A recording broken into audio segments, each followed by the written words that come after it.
معراج کی روایات میں یہ ہے کہ جب نبی پاک علیہ الصلوۃ والسلام مکہ مکرمہ سے مسجد اقصی پہنچے، اچھا یہ بھی بڑا ریلیونٹ کوسچن ہے کہ جب رب نے اپنے پاس بلانا تھا تو مسجد اقصی کیوں لے جایا گیا؟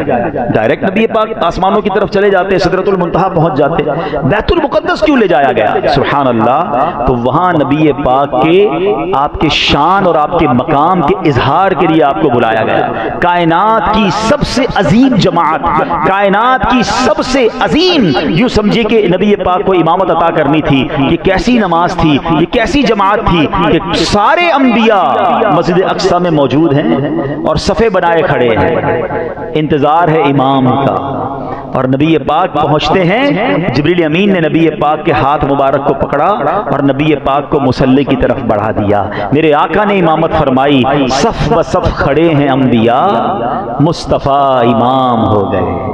سبحان اللہ، یہ کیسی نماز تھی؟ سیدی اعلیٰ حضرت فرماتے ہیں نا کہ فرماتے ہیں نماز اقصی میں تھا یہی سر، سر کہتے راز کو، کیا راز تھا؟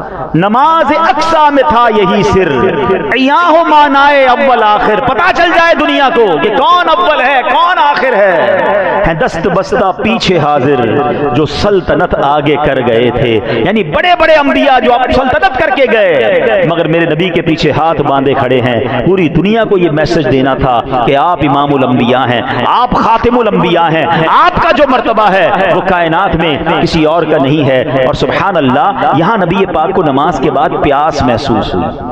اب ذرا سمجھیے، تو اب جبریل امین نے دو پیالے پیش کیے، آپ کی بارگاہ میں دو پیالے پیش کیے گئے، ایک دودھ کا اور ایک پاکیزہ شراب کا، کہ دونوں میں سے کچھ بھی چوز کر لیں۔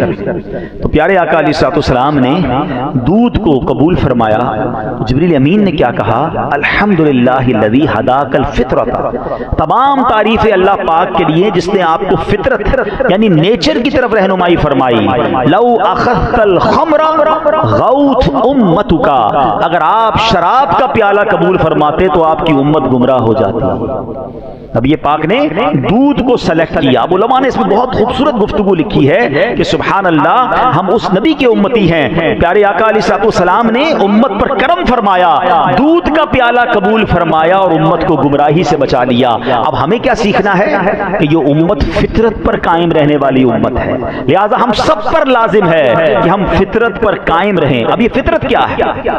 فطرت پر قائم رہنا کسے کہتے ہیں؟ آئیے ذرا اس کے بارے میں، اس کی امپورٹنس سنتے ہیں۔ قرآن مجید میں اللہ کا پاک ارشاد فرماتا ہے، فطرۃ اللہ التی فطر الناس علیہا لا تبدیل لخلق اللہ ذالک الدین القیم ولکن اکثر الناس لا یعلمون۔ آسان ترجمہ قرآن کنز العرفان، یہ اللہ کی پیدا کی ہوئی فطرت ہے جس پر اس نے لوگوں کو پیدا کیا۔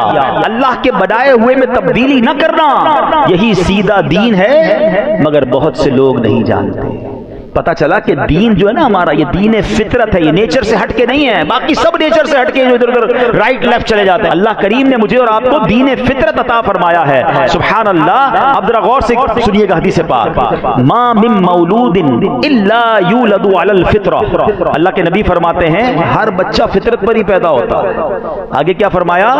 فابواہ یہودانہ او ینصرانہ، یعنی اس کے ماں باپ ہوتے ہیں، اس کے پیرنٹس ہوتے ہیں جو اسے یہودی یا نصرانی بنا دیتے ہیں۔ ماں باپ کو دیکھ کر، رشتہ داروں کو دیکھ کر پھر وہ کوئی اور مذہب اختیار کرتا ہے۔